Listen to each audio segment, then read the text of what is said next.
নমস্কাৰ বন্ধুসকল, টিপটপ অসমলৈ আপোনালোকক স্বাগতম জনাইছোঁ। আজিৰ ভিডিঅ'টো হ'ল আপোনাৰ মোবাইলৰ বেটাৰীৰ ওপৰত। হয়তো আপোনাৰ মোবাইলৰ বেটাৰী বেছি বেকআপ নিদিয়ে বা সোনকালে চাৰ্জ নহয়, তো এইটোৰ ওপৰত মই এইটো ভিডিঅ' বনাইছোঁ।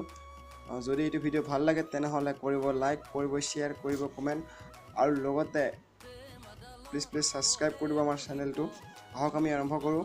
হয়, আপোনাৰ মোবাইলৰ বেটাৰী বেছি বেকআপ নিদিয়ে বা সোনকালে চাৰ্জ খতম হয়। কি কাৰণে চাৰ্জ সোনকালে খতম হয়, তো মই ইয়াৰ পৰা এইটো ভিডিঅ' বনালোঁ। আপোনালোকে যিকেইটা এপ ইউজ কৰে সেইকেইটা আপোনালোকে জানে আপোনাৰ মিনিমাইজ হয়, আপোনাৰ ৰৈ যায়, তো মানে ভিতৰে সেইটো ৰান হৈ থাকে।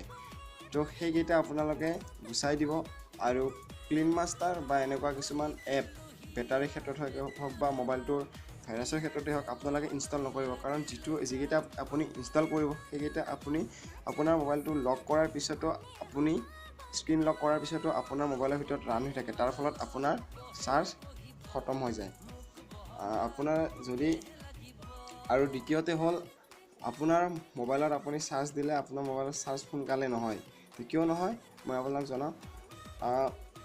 আপোনালোকে যদি মোবাইলত যদি 20% থাকে তেনেহ'লে 20% তলত নোহোৱাতে আপোনালোকে চাৰ্জ দিব আৰু 95 বা 90% আপোনালোকে ৰিমুভ কৰি দিব। আপোনালোকে 100 হ'ব নিদিব।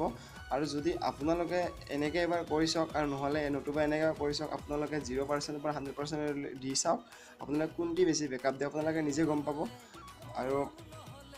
আৰু তৃতীয়তে হ'ল আপোনালোকে যিকেইটা আপোনালোকে এপ ইনষ্টল কৰি থৈছে বা আপোনালোকক নালাগে কিন্তু আপুনি আনইনষ্টল কৰিব আপোনালোকে ভাল নালাগে, তো যেনেকুৱা শ্বপিং এপ আপুনি ৰেগুলাৰ ইউজ নকৰে, তো আপুনি কি কৰিব সেই ক্ষেত্ৰত আপোনালোকে আপোনাৰ মোবাইলৰ ছেটিংছত যাব, এপত যায় তাতে আপোনাৰ আনইনষ্টল আৰু ফ'ৰ্চ ষ্টপ বুলি আছে, তো আপুনি ফ'ৰ্চ ষ্টপ কৰি দিব।